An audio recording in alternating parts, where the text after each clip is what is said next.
Представьте себе, вы сидите за столом с горой учебников, выделяете маркером каждое второе предложение, потому что все же важно. И мысленно уже планируете, как станете Нобелевским лауреатом. Через 3 часа такой учебы в голове остается примерно столько же информации, сколько воды в решете. Поздравляю! Вы попали в компанию 90% студентов, которые изучают материал примерно с той же эффективностью, с какой пещерные люди осваивали квантовую физику. Но подождите, становится еще веселее. Эти самые 90% искренне убеждены, что они делают все правильно. Они сидят в библиотеке до упора, строчат конспекты размером с «Войну и мир» и гордо рассказывают друзьям. «Я сегодня целых 8 часов учился». А что на выходе?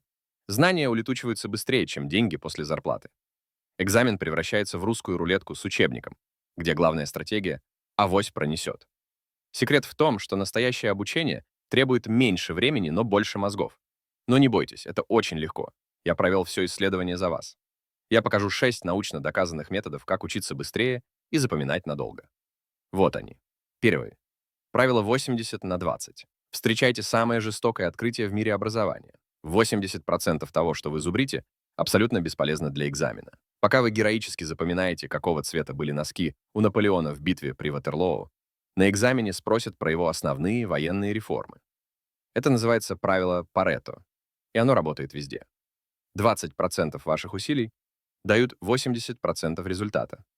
Остальные 80% усилий, ну, они дают вам ощущение, что вы очень-очень старались, и красивые подчеркивания в учебнике всеми цветами радуги. Типичный студент-перфекционист читает учебник от корки до корки, запоминает каждую сноску, знает биографии всех второстепенных персонажей, но понятия не имеет, какие темы реально важны. Это как готовиться к свиданию, изучая всю историю парфюмерии, вместо того, чтобы просто принять душ. А умные студенты, они идут к преподавателю и спрашивают, а что будет на экзамене? Затем изучают только это. Жестоко? Возможно. Эффективно? Абсолютно. Перестаньте быть коллекционером ненужных знаний. Найдите свои 20% и станьте экспертом в них. 2. Как превратить свой мозг в гоночный болид с помощью таймера? Вот вам психологический парадокс. Дайте себе целый день на учебу и будете ковыряться в носу до вечера. Поставьте таймер на 30 минут и внезапно станете академическим Шумахером, несущимся по трассе знаний на бешеной скорости. Почему так происходит? Ваш мозг — хитрый манипулятор. Когда времени много, он рассуждает примерно так. «Ой, целый день впереди. Можно расслабиться, проверить Инстаграм, подумать о смысле жизни, пересмотреть любимые мемы». А когда включается таймер, он паникует. «О боже, всего 30 минут. Надо работать как сумасшедший». И начинается магия. Вместо вялого пережевывания информации включается режим аварийного поглощения знаний. Никаких философских размышлений, никаких отвлечений на кота за окном. Только чистая концентрация. Плюс через 30 минут вас ждет законная 5-минутная передышка. Можете спокойно проскроллить соцсети без чувства вины. Это не прокрастинация. Это научно обоснованный перерыв. Получается, что самый эффективный способ учиться — это создать искусственную панику. Ваш мозг под давлением работает лучше, чем дорогой суперкомпьютер. 3. Тест на дурака от Эйнштейна. Объясни это пятилетке. Альберт Эйнштейн был не только гением, но и беспощадным разоблачителем псевдоумников. Его золотое правило: если не можешь объяснить простыми словами, сам толком не понимаешь.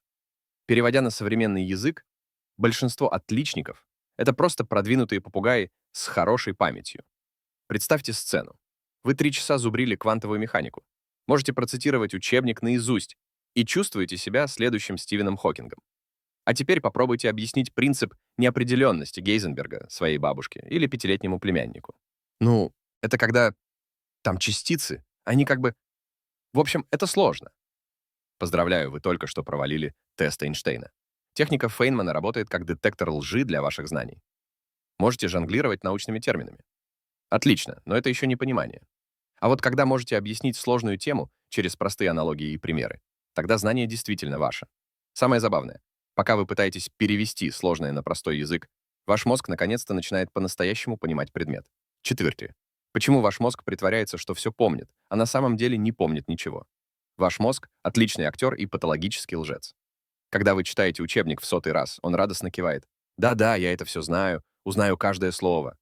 А на экзамене внезапно включает режим амнезии и делает вид, что видит эту информацию впервые в жизни. Знакомо? Поздравляю.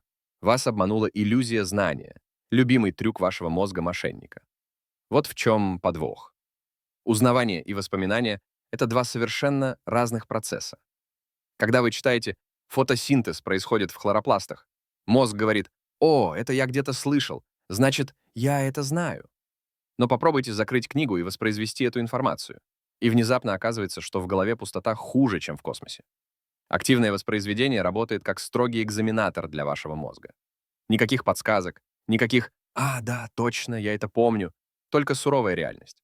Либо знаешь, либо нет. И что удивительно, такие допросы с пристрастием заставляют мозг действительно запоминать информацию, а не просто притворяться. 5.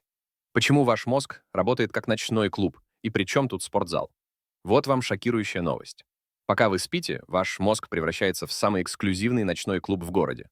Но вместо танцев там происходит VIP-вечеринка ваших воспоминаний, где информация распределяется по полочкам, а все лишнее выкидывается в мусорку. А теперь представьте гения, который решил всю ночь перед экзаменом не спать. Это как закрыть клуб в самый разгар веселья. Все ваши старания за день просто испаряются, потому что мозг не успел переварить информацию. Но подождите, становится еще интереснее. Оказывается, даже банальная прогулка работает как допинг для памяти. 10 минут ходьбы, и ваш мозг внезапно начинает соображать лучше, чем после 3 чашек кофе. Почему? Потому что движение разгоняет кровь, которая доставляет кислород в мозг. Это как апгрейд процессора в реальном времени. А вы все сидите за столом, душите свои нейроны недостатком кислорода и удивляетесь, почему соображаете как заспанный ленивец. Самое забавное. Лучшая стратегия подготовки к экзамену — это хорошо выспаться и погулять. Звучит как отмазка, но это наука. 6. Техника мозгового рвотного рефлекса. И почему это работает лучше зубрежки? Встречайте самый брутальный метод проверки ваших знаний — технику выплескивания. Звучит отвратительно? Прекрасно. Потому что ваш мозг тоже найдет этот процесс довольно неприятным, а значит, запомнит его навсегда. Принцип простой до безобразия. Прочитали главу, закрыли учебник и давайте. Извергайте все, что запомнили, на бумагу. Без подглядываний, без «Ой, а что там было про митохондрии?» Просто высыпайте содержимое головы, как мешок с картошкой. Большинство студентов в этот момент впадают в панику. «Но я же ничего не помню. Всего 2 предложения написал. Отлично. Это и есть правда о ваших знаниях.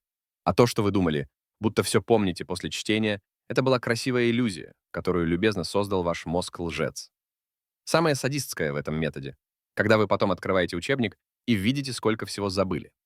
Но именно эти пробелы превращаются в суперклей для памяти. Мозг говорит себе «Черт, опять облажался. Надо лучше запомнить».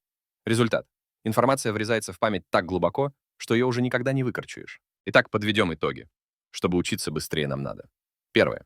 Правило 80/20. 20% изучаемого материала дают 80% результатов. Фокусируйтесь на темах, которые чаще всего встречаются в экзаменах. Второе. Метод 30-минутных спринтов, 30 минут интенсивной учебы плюс 5 минут перерыва. Создает ощущение срочности и повышает концентрацию. Третье. Техника Фейнмана. Объясняй сложные концепции как 5-летнему ребенку. Если не можешь объяснить просто, значит, не понимаешь достаточно хорошо. Четвертое. Активное воспроизведение. Тестирование себя в 2 раза эффективнее пассивного чтения. Закрывай книгу и пытайся вспомнить ключевые моменты. Пятое. Роль сна и физических упражнений. Мозг сохраняет информацию во время сна, а не во время бодрствования. Даже 10-минутная прогулка улучшает запоминание. Шестое. Техника выплескивания. Прочитай главу, затем запиши все, что помнишь, не подглядывая. Мгновенное усиление памяти. Бонус. Главный принцип. Учись с умом, а не напролом. Подпишись и стань лучшим.